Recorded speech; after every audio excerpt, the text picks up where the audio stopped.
നിലനിൽപ്പില്ല. പല്ല് തേച്ച് പ്രാതലിനിരുന്നു. ആവിയിൽ വിടർന്ന വെള്ളാമ്പലിഡലികൾ. ഇഡലി ചട്നിയിൽ മുക്കി തിന്നു. 2 എണ്ണം പൊടി കൂട്ടി തിന്നു. 2 എണ്ണം മുളക് അരച്ചത് കൂട്ടി തിന്നു. 2 എണ്ണം പഞ്ചസാര ചേർത്ത് തിന്നു. 2 ഗ്ലാസ് കാപ്പി കുടിച്ചു.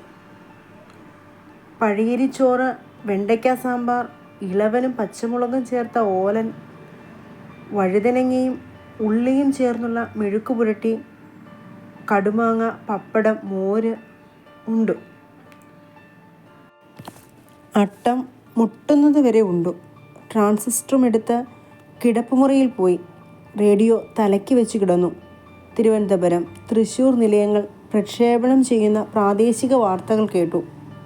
തൊഴിലാളി മണ്ഡലം തുടങ്ങിയപ്പോൾ ബോധം കെട്ടു.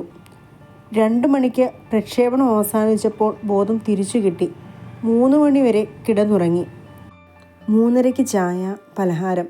അരിയും ഉഴുന്നും മുളകും ഉള്ളിയും ഉപ്പും പരുക്കനായി അരച്ച മുരിങ്ങയില ചേർത്ത് നിർമ്മിച്ച അപ്പമായിരുന്നു.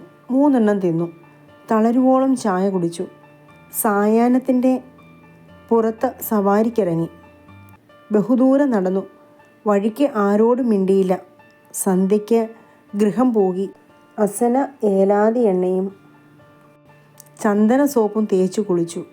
8-ന് അത്താഴം. ചപ്പാത്തിയും ഉരുളക്കിഴങ്ങും പാലും. 10 മണിക്ക് ഉറങ്ങാൻ കിടന്നു.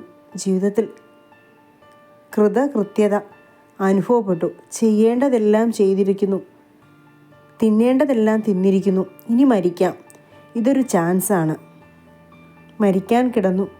യഥാസമയം മരിച്ചു. പുലർച്ചെ ശവമെടുത്തു. വീട്ടുകാർ കേൾക്കാത്തത്ര ദൂരത്തായപ്പോൾ പയ്യൻ ശവമഞ്ചവാഹകരോട് ചോദിച്ചു, അവിടെയും രാവിലെ ഇഡലി തന്നെയല്ലേ? VKN. പയ്യൻ കഥകൾ.